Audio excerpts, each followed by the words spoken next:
case that retailers move into the online space as an extension of their physical stores.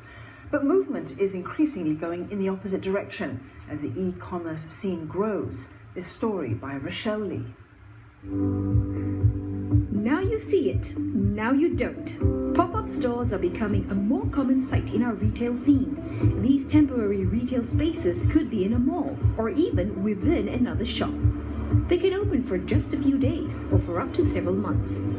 One company which connects retailers with landlords to set up pop-up shops says it saw potential in the area because it found the process of setting up short-term stores cumbersome. We wanted to do this because we were in retail businesses before, and before that, trying to start a short-term store is involves quite a lot of hassle. You have to contact the landlord, and they may not even have the spaces available.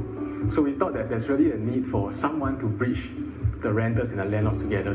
Pop-up stores are a good way for new retailers or online platforms to test the market without the financial burden of a long-term commitment. With the high cost of rental in Singapore, a lot of brands are actually finding out that using pop-up stores is actually a very cost-effective way of doing things like testing the market and also to generate brand awareness. It's a temporary boost to sales. It's a chance for a manufacturer to meet with the customers face-to-face, a chance to demonstrate the product, which they normally don't have, and maybe getting new customers. Since pop-up stores can pop up at different places at different times of the year, one expert says that exclusivity can be a draw. It's a temporary location. By itself creates a perception of scarcity. This is a scarce product. This is not like a usual store. This is something unusual. This is something where bargains could be available. Consumers can get all these perceptions. Even mall owners, often seen as the bastion of tried and tested brands with big bucks, are finding that pop-ups can add to their retail mix. I think they add vibrancy to the environment because a lot of malls, a lot of the shops they've been here for a long time. For a buyer, we need to see actual thing, not something that online we don't know how it really looks like. So you need to know how it feels? Yes, touch. I'm the person that need to touch and feel. And that's why some online-only retailers have found that they still need a brick-and-mortar presence after all. From Uncle Quake cushions to grizzly bear beanbags and a rocking horse inspired by the iconic dragon playgrounds in Singapore, well, these are just a few of the products this shop offers. It started off online but has now expanded into physical shops. I think shopping is still a culture here in Singapore, so people still want to come and feel the products.